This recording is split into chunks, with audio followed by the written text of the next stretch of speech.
As a manager, I feel it to be my duty to address any issue that could lead to the potential injury of a student or citizen. In this video, I will explain the potential liability/hazard and will also go into detail about the risk management process and how this liability/hazard should be addressed.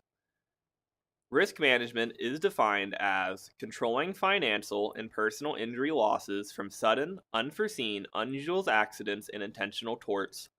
The risk management process involves identifying the risk, evaluating the risk, and implementing a risk management strategy. There are many ways to deal with potential risks. In this instance, I believe reducing the risk would be the best option. Therefore, a plan to lower the chance of injury should be implemented. While returning to my apartment from the Ohio State game, I identified a risk on Shortlidge Road. This was that multiple crosswalks located on Shortlidge Road are a liability due to the lack of signage and poor lighting. This liability would fall under the jurisdiction of the Penn State Office of Physical Plant and Penn State Transportation Services and would be a public liability caused by negligence. This is because the poor lighting and lack of signage causes an unsafe condition that adds unnecessary risk to pedestrians and motorists. These crosswalks are poorly marked. There is only one sign, one pointing in each direction of travel, warning motorists to stop for crossing pedestrians. This sign is mostly a dark blue color, small, and poorly lit. Additionally, due to the high foot traffic in this area and the high volume of motorist traffic, there is a high frequency of situations where motorists will encounter pedestrians using the crosswalk. A motorist striking a pedestrian could result in severe injuries. Additionally, there are no signs for the rest of the crosswalks on this road. The road itself is also poorly lit, with overgrown trees blocking a fair amount of light from the lamps located off the road. While evaluating this risk, I came to the conclusion that this is a high traffic area due to its proximity to the White Building, a Catawba stop, and multiple dorm halls.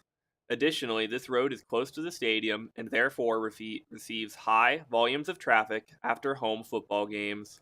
These times are especially dangerous because many motorists will be using this road and will be unfamiliar with this location. For the treatment of this risk, I recommend that large print reflective signs be posted at all crosswalks in both directions of travel. Additionally, I believe that all trees blocking street lights should be trimmed. While implementing the risk, photos should be taken before and after changes are made so that the risk reduction can be measured. Photos should be taken at both day and night. Furthermore, a risk management plan should be put in place which involves the regular monitoring of the light condition of the road. This should ensure that the trees are trimmed on a regular basis to keep the light conditions on the road high. The rationale I use behind my process is as follows. I believe risk reduction is right for this situation because this risk put the lives and well-beings of Penn State students, visitors, and guests at risk. Additionally, due to the area being one of high traffic, the risk is high. I believe increasing lighting by trimming trees and adding signage addresses all parts of the liability, therefore being the most effective measure to lowering liability. Additionally, having a monitoring plan will ensure that this risk does not occur in the future. I hope that the changes I have suggested will be taken into consideration in order to create a safer Penn State campus.